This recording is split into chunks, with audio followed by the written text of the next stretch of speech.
Assalamualaikum warahmatullahi wabarakatuh. Kepada yang terhormat Bapak Haji Kamal Hasim MPD, selaku dosen pengampu mata kuliah Bahasa Indonesia. Perkenalkan, kami dari kelompok 9 yang beranggotakan Romi Riansyah dan saya sendiri Muhammad Alwi. Di sini kami ingin mempresentasikan tentang konvensi naskah dan penyuntingan alam karangan ilmiah.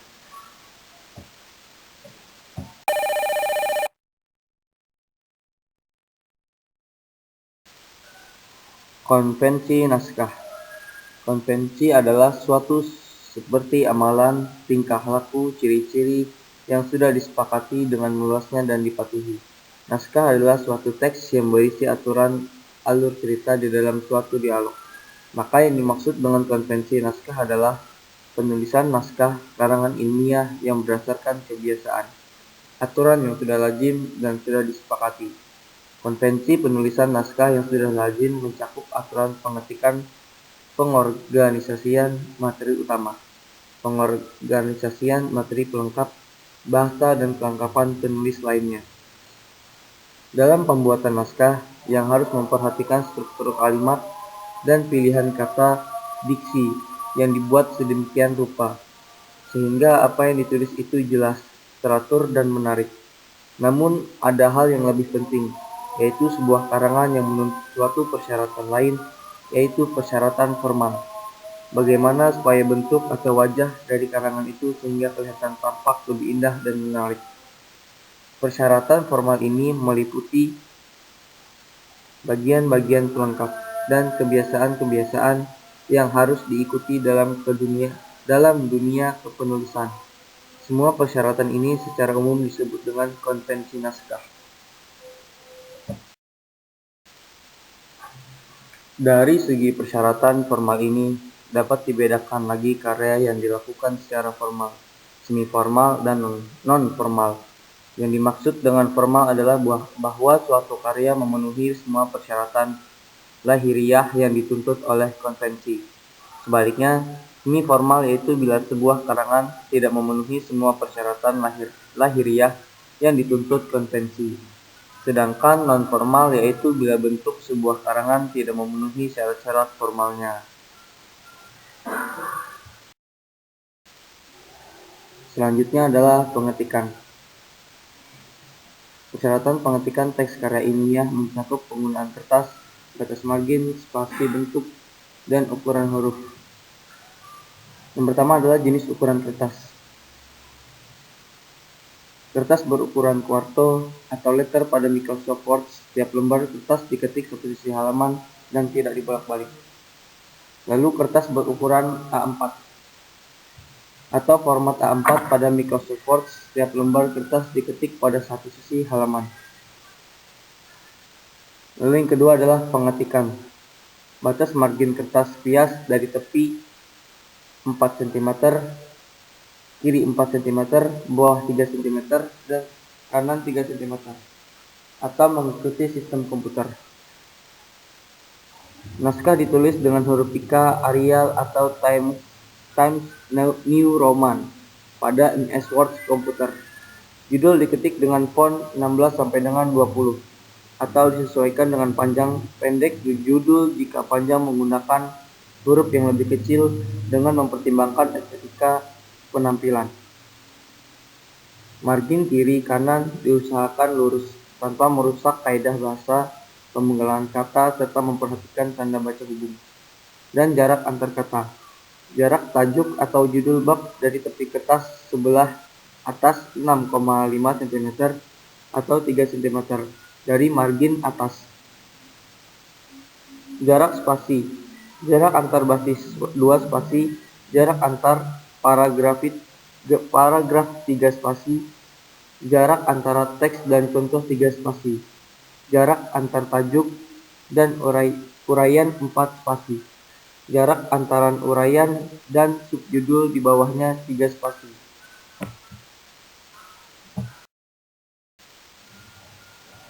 Pengorganisasian karangan. Pengorganisasian karangan adalah menyusun seluruh unsur karangan menjadi satu kesatuan karangan. dengan berdasarkan persyaratan formal, kebahasaan yang baik, cermat, logis, penguasaan wawasan keilmuan bidang kajian yang ditulis secara memadai, dan format pengetikan yang sistematis. Unsur karangan ilmiah terdiri atas unsur-unsur sebagai berikut. Yang pertama adalah pelengkap pendahuluan. Contohnya seperti judul, sampul, halaman judul, halaman persembahan, halaman pengecahan, kata pengantar, abstrak, daftar isi, daftar gambar, dan daftar tabel. Yang kedua, inti karangan atau bagian utama karangan. Contohnya seperti pendahuluan, bagian utama, dan kesimpulan. Yang ketiga, pelengkap kesimpulan. Contohnya seperti daftar pustaka, lampiran, indeks, riwayat hidup, penulis. Pelengkap pendahuluan. Pelengkap pendahuluan adalah bagian-bagian tertentu yang ditambahkan ke bagian pendahuluan dalam sebuah proposal. Bagian-bagian ini memiliki fungsi untuk mendukung bagian pendahuluan dalam sebuah proposal. Adapun bagian yang tergolong pelengkap pendahuluan dalam proposal formal adalah yang pertama, sampul buku, termasuk mencantumkan halaman tentang judul. Yang kedua, prakata terkait isi proposal. Yang ketiga, abstrak proposal. Dan yang keempat, daftar isi. Yang kelima, daftar gambar. Yang keenam, daftar tabel. Naskah utama karangan. Pendahuluan adalah bab 1 karangan. Pendahuluan terdiri dari latar belakang, masalah, tujuan pembahasan, pembatasan masalah, landasan teori, dan metode pembahasan. Keseluruhan isi pendahuluan mengantar pembaca kepada materi yang akan dibahas, dianalisis, sampai sintesis, dideskripsi atau diuraikan dalam bab kedua sampai dengan bab terakhir. Untuk menulis pendahuluan yang baik, penulis perlu memperhatikan pokok-pokok pikiran yang harus tertuang dalam masing-masing unsur pendahuluan sebagai berikut. Yang pertama, latar belakang masalah.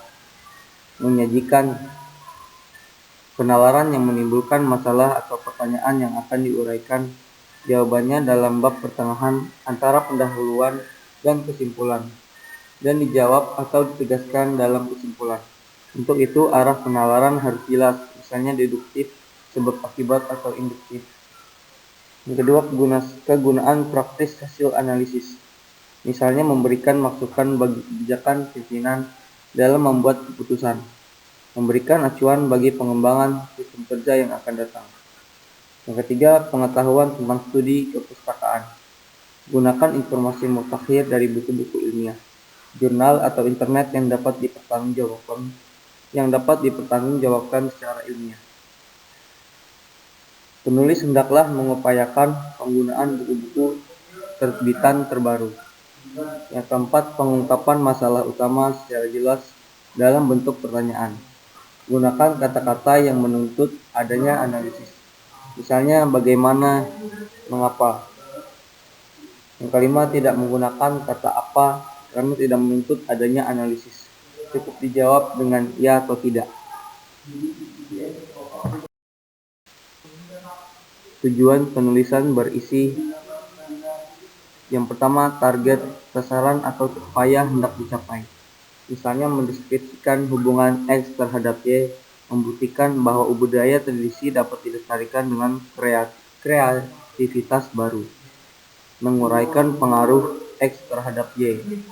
Yang kedua, upaya pokok yang harus dilakukan, misalnya mendeskripsikan data primer tentang kualitas budaya tradisi penduduk asli Jakarta, mendeskripsikan data sekunder tentang kualitas budaya tradisi penduduk asli Jakarta, mendeskripsikan kreativitas baru yang merupakan sinergi budaya, tradisi, dan teknologi mutakhir.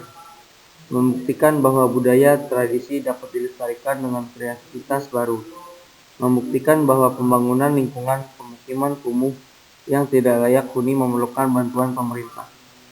Yang ketiga, tujuan utama dapat dirinci menjadi beberapa tujuan, sesuai dengan masalah yang akan dibahas.